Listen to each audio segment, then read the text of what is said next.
এই তিনটি জাতীয় নির্বাচনে যদি তরুণরা ভোট প্রদান করতে পারতো বা দেশের মানুষ ভোট প্রদান করতে পারতো, তাহলে গণ অভ্যুত্থানের আসলে প্রেক্ষাপটই তৈরি হতো না। আমি একটু শুরু করতে চাই নাসির উদ্দিন নাসিরকে দিয়ে।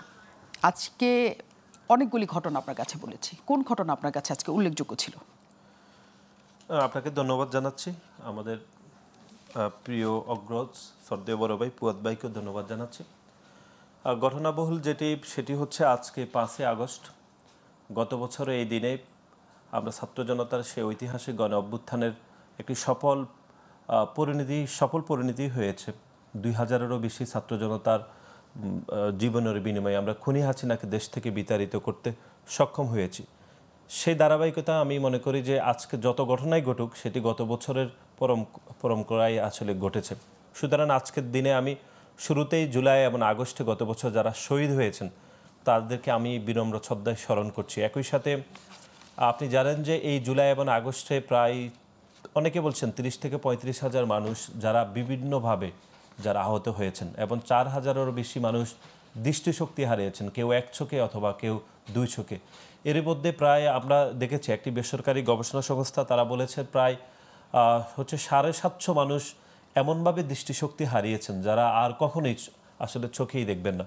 সুতরাং আজকের এই দিনে আমি সর্বপ্রথম তাদেরকেই স্মরণ করছি যারা শহীদ হয়েছেন এবং যারা জুলাই গণ অভ্যুত্থানে যারা একদম সম্মুখ সারিতে কোনো কিছু চেয়ে না চেয়ে বরং কোনো প্রত্যাশা না রেখে যারা শুধুমাত্র আওয়ামী লীগের যে গত 17 বছর দিয়ে প্যাসিবাদ তৈরি হয়েছিল শুধু সেই প্যাসিবাদকে পতন করতে যারা সম্মুখ সারিতে অংশগ্রহণ করেছে, আমি মনে করি আজকের দিনে তাদেরকে স্মরণ করাই সব থেকে গুরুত্বপূর্ণ দিন।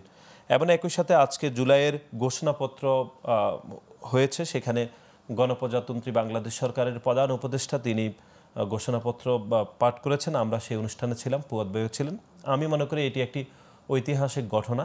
যদিও এই প্রক্রিয়ার বিষয়ে অনেকের মধ্যে মতভেদ থাকতে পারে, মতপার্থক্য রয়েছে, হয়তো থাকবেও, কিন্তু ঘোষণাপত্র যে পাঠ হয়েছে এটি বাস্তবতা। আপনার কি মতপার্থক্য আছে আপনাদের? না, আমাদের নাই, কিন্তু অনেকের মধ্যে গ্রহণ করেছেন, সাদরে গ্রহণ করেছেন। না, আমরা মনে করি অবশ্যই এটি সকলের হয়তো মতামত প্রত্যাশিত হয়নি, কিন্তু আমি মনে করি তারপরও অনেক রাজনৈতিক দল অংশীজন জুলাই আগস্টে যারা আন্দোলন করেছে তাদের একটি বড় অংশের মতামতের ভিত্তিতে এটি করা হয়েছে বলে আমি মনে করছি। এবং আজকে আরও যে কয়টি ঘোষণা এসেছে এর মধ্যে আরেকটি হয়েছে একটু আগেই, হয়তো এখনও এই ভাষণটি চলমান রয়েছে, যে প্রধান উপদেষ্টা জাতির উদ্দেশ্যে ভাষণ দিচ্ছেন।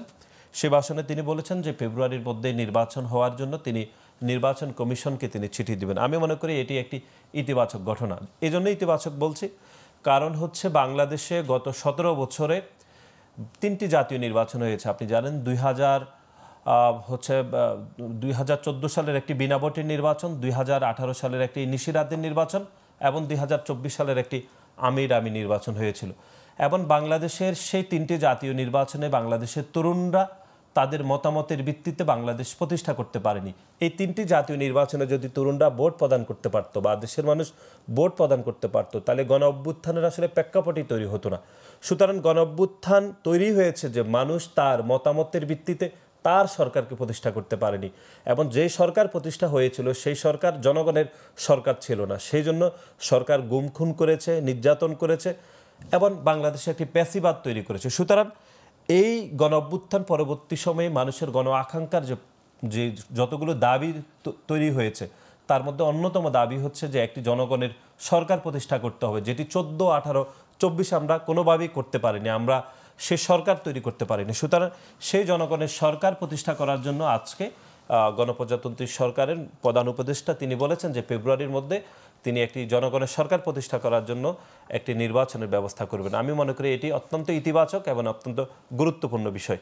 এবং সেই জনগণের সরকার প্রতিষ্ঠার মাধ্যমে আমরা মনে করি যে যেই তরুণরা 2014, 18, 24-এ তাদের ভোটাধিকার প্রদান করতে পারেনি, তাদের মতামত প্রদান করতে পারেনি, আমি মনে করছি যে আগামী নির্বাচনে তরুণরা তাদের মতামত অনেক ধন্যবাদ। কিন্তু এই নির্বাচন নিয়ে, নির্বাচনের প্রক্রিয়া নিয়ে, নির্বাচন কেমন করে হবে, নির্ধারিত সময় হবে কিনা, আমরা আরেকটু বিস্তারিত আসছি।